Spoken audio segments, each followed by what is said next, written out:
Howdy! This is Beast Wars Polar Claw. He was part of the Mega Class range, which is now, of course, referred to as Voyager. He is, obviously, a polar bear. Unfortunately, this mode is only so-so at best. The only real positives are that he's coloured and proportioned close to the real thing. Oh, and there's some fur texture on his body. But other than those, there are quite a few problems with it. Lots of robot parts can be seen, such as the lower legs from the back and the arms underneath, which make him look fat. There's also some robot red visible, especially from the front. Also, because of his gimmicks, his front legs are not posable.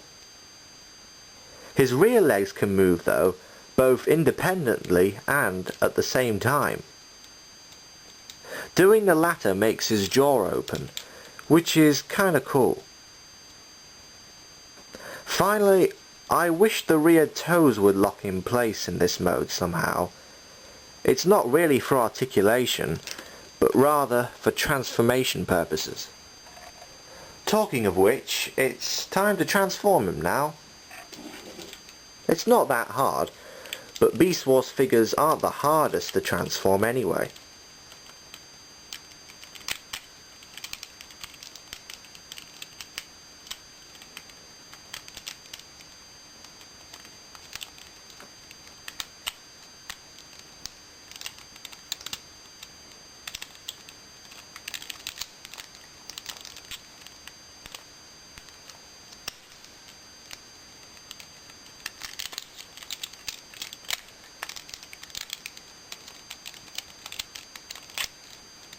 I usually display his forelegs like this.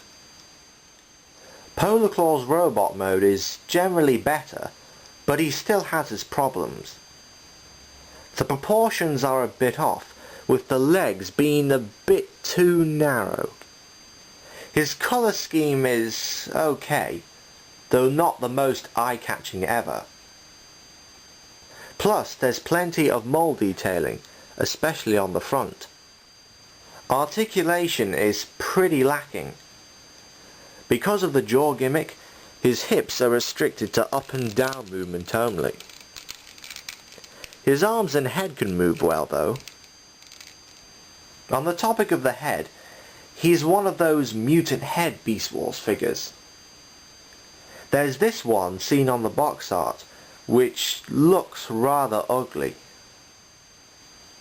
And then this one, seen in the comics, which is a little better, but is underpainted.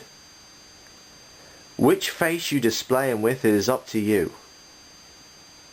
The button on top is actually the trigger of the bear's jaw movement. There are two gimmicks located in his polar bear forelegs. On the left there's the button which activates a spring-loaded claw, which is great for quick attacks. On the right you press this button and a cyberbat fires away. What's especially good is that you can fire it even when it's unfolded. Or you can fit it in Polar Claw's hand, though it doesn't do much here. Overall, Polar Claw is a good example of how lots of gimmicks can affect the rest of the figure. Unless you're a major Beast Wars fan, I wouldn't go mad trying to search for this one. For my 100th video, I'm reviewing the Transformers live-action movie on DVD. Until then, till all are one.